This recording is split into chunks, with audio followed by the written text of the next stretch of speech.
ಕೊಲ್ಲೂರು ಶ್ರೀ ಮೂಕಾಂಬಿಕಾ ಕ್ಷೇತ್ರದಲ್ಲಿ ಶರನ್ನವರಾತ್ರಿ ಮಹೋತ್ಸವವು ಕೋವಿಡ್-19 ನಿರ್ಬಂಧದಂತೆ ಸರಳ ರೀತಿಯಲ್ಲಿ ಆಚರಿಸಲಾಯಿತು.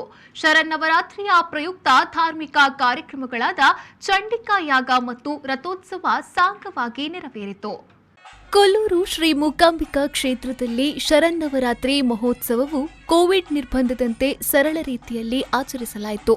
ಶರನ್ನವರಾತ್ರಿಯ ಪ್ರಯುಕ್ತ ಧಾರ್ಮಿಕ ಕಾರ್ಯಕ್ರಮಗಳಾದ ಚಂಡಿಕಾ ಯಾಗ ಮತ್ತು ರಥೋತ್ಸವ ಮತ್ತು ವಿಜಯದಶಮಿ ದಿನದಂದು ಮಕ್ಕಳಿಗೆ ವಿದ್ಯಾರಂಭ ಮತ್ತು ನವನ್ನಪ್ರಾಶನ ಕಾರ್ಯಕ್ರಮವು ನೆರವೇರಿತು. ಪೂಜಾ ಕಾರ್ಯಕ್ರಮದಲ್ಲಿ ಭಾಗವಹಿಸಿ ಮಾತನಾಡಿದ ವ್ಯವಸ್ಥಾಪನಾ ಸಮಿತಿಯ ಸದಸ್ಯರಾದ ಜಯಾನಂದ ಹೋಬಳಿದಾರ್ ಅವರು, ಶ್ರೀ ಕ್ಷೇತ್ರದಲ್ಲಿ ಕೊರೋನಾ ಕಾರಣದಿಂದ ನಿರ್ಬಂಧಗಳನ್ನು ಹೇರಿರುವುದರಿಂದ ಭಕ್ತರಿಗೆ ದೇವಿಯ ದರ್ಶನಕ್ಕೆ ಕೊಂಚ ತಡೆಯಾಗಿದೆ. ಕೊರೋನಾ ದೂರವಾಗಿ ಎಲ್ಲರೂ ದೇವಿಯ ದರ್ಶನವನ್ನ ಪಡೆಯುವಂತಾಗಲಿ ಎಂದು ಹೇಳಿದರು. ಜಗನ್ಮಾತೆ ಕೊಲ್ಲೂರು ಮೂಕಾಂಬಿಕೆಯ ನವರಾತ್ರಿ ಉತ್ಸವದ ಇವತ್ತಿನ ಜಾತ್ರಾ ಮಹೋತ್ಸವದ ತಯಾರಿಯಲ್ಲಿ ನಾವೆಲ್ಲ ಇದ್ದೇವೆ. ಕೊರೋನಾದ ಕಾರಣದಿಂದ ಇವತ್ತು ಕೆಲವೊಂದು ನಿರ್ಬಂಧಗಳನ್ನು ನಾವು ಹಾಕಿದ್ದೇವೆ. ಭಕ್ತರಿಗೆ ಈಗ ರಾತ್ರಿ 8 ಗಂಟೆಗೆ ನಾವು ರಥೋತ್ಸವ ನೆರವೇರಲಿಕ್ಕಿದೆ. ಮೂಕಾಂಬಿಕೆಯ ರಥೋತ್ಸವ ನೆರವೇರಲಿಕ್ಕೆ ಇದೆ. ಅದಕ್ಕಾಗಿ ಜನರು ಬಂದು ಒಳಗಡೆ ಬಂದರೆ ಕೋವಿಡ್ ಕಾರಣದಿಂದ ಅವರನ್ನು ನಿರ್ಬಂಧ ಹಾಕಿ ಹೊರಗಡೆ ಅವರನ್ನು ನಿಲ್ಲಿಸುವಂಥ ಒಂದು ವ್ಯವಸ್ಥೆಯನ್ನು ಮಾಡಿದ್ದೇವೆ. ಕೋವಿಡಿಂದ ಭಾರೀ ಒಂದು ವ್ಯವಸ್ಥೆನೇ ಹಾಳಾಗ್ತಾ ಇರುವಂಥ ಒಂದು ಇದರಲ್ಲಿ ನಮ್ಮ ಕೊಲ್ಲೂರು ಮೂಕಾಂಬಿಕೆಯ ಸನ್ನಿಧಿಯಲ್ಲಿ ಇವತ್ತು ವಿಜೃಂಭಣೆಯಿಂದ ಪ್ರತಿ ವರ್ಷ ವಿಜೃಂಭಣೆಯಿಂದ ಆಗಬೇಕಾಗಿದ್ದ ಒಂದು ಜಾತ್ರೆ ಮಹೋತ್ಸವವು ಬಹಳ ಸಣ್ಣ ರೀತಿಯಲ್ಲಿ ಆಗ್ತಾಯಿದೆ. 9 ದಿನದ ನವರಾತ್ರಿ ಉತ್ಸವ ಸಾಂಪ್ರದಾಯಿಕವಾಗಿ ಪೂಜೆ ಪುರಸ್ಕಾರದಲ್ಲಿ ಏನೂ ಕೊರತೆ ಇಲ್ಲದ ಹಾಗೆ ಬಹಳ ಅಚ್ಚುಕಟ್ಟಾಗಿ ನಾವು ತಾಯಿಯ ಪೂಜಾ ಪುರಸ್ಕಾರವನ್ನು ಮಾಡಿಕೊಂಡು ಇವತ್ತಿನ ದಿನ ಈ ಒಂದು ಜಾತ್ರಾ ಮಹೋತ್ಸವದಲ್ಲಿ ನಾವೆಲ್ಲ ನಮ್ಮ ಅರ್ಚಕರು, ನಮ್ಮ ಹಿತೈಷಿಗಳು, ಎಂಪ್ಲಾಯೀಸ್ಗಳು ಮಾತ್ರ ಜಾತ್ರೆಯಲ್ಲಿ ಭಾಗವಹಿಸಿ ಈ ಒಂದು ಜಾತ್ರೆ ಮಹೋತ್ಸವವನ್ನು ಆಚರಿಸ್ತಾ ಇದ್ದೇವೆ. ಇನ್ನು ಗೋಪಾಲ್ ನಾಡಾರ್ ಅವರು ಮಾತನಾಡಿ, ನವರಾತ್ರಿಯ ಪೂಜಾ ಕಾರ್ಯಕ್ರಮಗಳು ಸತತವಾಗಿ ಯಾವುದೇ ವಿಘ್ನಗಳಿಲ್ಲದೆ ನಡೆದಿರುತ್ತದೆ. ಕೊರೋನಾ ಕಾರಣದಿಂದ ಭಕ್ತರಿಗೆ ದೇವಿಯ ದರ್ಶನಕ್ಕೆ ಕೊಂಚ ವಿಳಂಬವಾಗಿದ್ದು, ಶ್ರೀ ಮೂಕಾಂಬಿಕಾ ತಾಯಿಯು ಎಲ್ಲರ ಕಷ್ಟಗಳನ್ನ ಪರಿಹರಿಸಲಿ ಎಂದು ಹೇಳಿದರು. ಸತತ 8 ದಿನಗಳ ಕಾಲ ಧಾರ್ಮಿಕ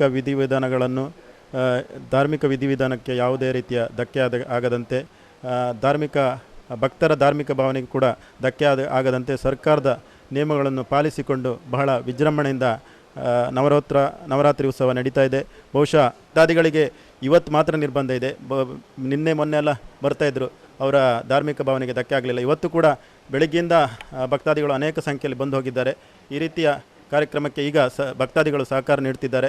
ಬಹುಶಃ ಅವರೆಲ್ಲರಿಗೂ ತಾಯಿ ಜಗನ್ಮಾತೆ ಒಳ್ಳೆಯದು ಮಾಡಲಿ ಅಂತ. ಇನ್ನು ಕೊಲ್ಲೂರು ಶ್ರೀ ಮೂಕಾಂಬಿಕಾ ದೇವಸ್ಥಾನದ ವ್ಯವಸ್ಥಾಪನಾ ಸಮಿತಿಯ ಅಧ್ಯಕ್ಷರಾದ ಶ್ರೀ ಕೆರಾಡಿ ಚಂದ್ರಶೇಖರ್ ಶೆಟ್ಟಿಯವರು, ನವರಾತ್ರಿಯ ಉತ್ಸವವು ಸರ್ಕಾರದ ಆದೇಶದಂತೆ ಕೋವಿಡ್ ನಿಯಮಾವಳಿಯನ್ನ ಪಾಲಿಸಿ ಸರಳ ರೀತಿಯಲ್ಲಿ ಆಚರಿಸಲಾಯಿತು ಎಂದು ಹೇಳಿದರು.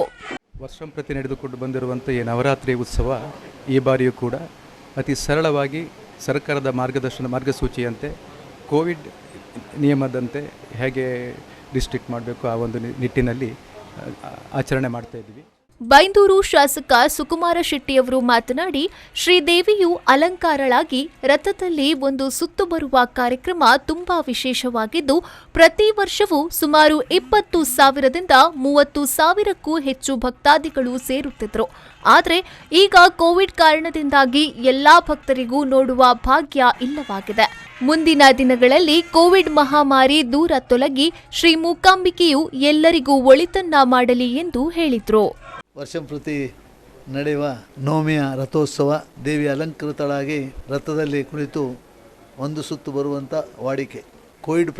ಕೋವಿಡ್ನಿಂದ ಭಾಳಷ್ಟು ಭಕ್ತರಿಗೆ ಈ ರಥೋತ್ಸವದಲ್ಲಿ ಭಾಗವಹಿಸಲಿಕ್ಕೆ ತುಂಬ ಕಷ್ಟ ಆಗಿದೆ.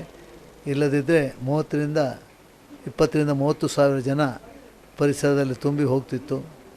ಇವತ್ತು ಆ ದೇವರ ರಥೋತ್ಸವವನ್ನು ನೋಡುವ ಭಾಗ್ಯ ಹೆಚ್ಚಿನ ಭಕ್ತರಿಗೆ ಇಲ್ಲದಿದ್ದ ಬಗ್ಗೆ ನಾನು ವಿಷಾದಿಸ್ತೇನೆ. ಇನ್ನಾದರೂ ಕೋವಿಡ್ ಎನ್ನುವಂಥ ಮಹಾಮಾರಿ ತೊಲಗಿ ಭಕ್ತರಿಗೆ ದರ್ಶನ ಕೊಡುವಂಥ ಒಂದು ವ್ಯವಸ್ಥೆ ಆಗಬೇಕು ಅನ್ನುವಂಥ ಮಾತನ್ನು ಹೇಳಿ, ಕೊಲ್ಲೂರು ಮೂಕಾಂಬಿಕಾ ದೇವಸ್ಥಾನ ದಕ್ಷಿಣ ಭಾರತದಲ್ಲಿ ಶ್ರೇಷ್ಠವಾದಂಥ ದೇವಸ್ಥಾನ. ನನ್ನ ಅನುಭವದ ಪ್ರಕಾರ ಹೇಳ್ತೇನೆ, ಮಧುರೈ ಮೀನಾಕ್ಷಿಗಿಂತಲೂ ಶ್ರೇಷ್ಠವಾದಂತಹ ದೇವಸ್ಥಾನ ಕೊಲ್ಲೂರು ಮೂಕಾಂಬಿಕಾ. ಧಾರ್ಮಿಕ ಕಾರ್ಯಕ್ರಮದಲ್ಲಿ ಊರ ಪರವೂರ ಭಕ್ತಾದಿಗಳು ಭಾಗವಹಿಸಿ ಶ್ರೀದೇವಿಯ ಕೃಪೆಗೆ ಪಾತ್ರರಾದರು.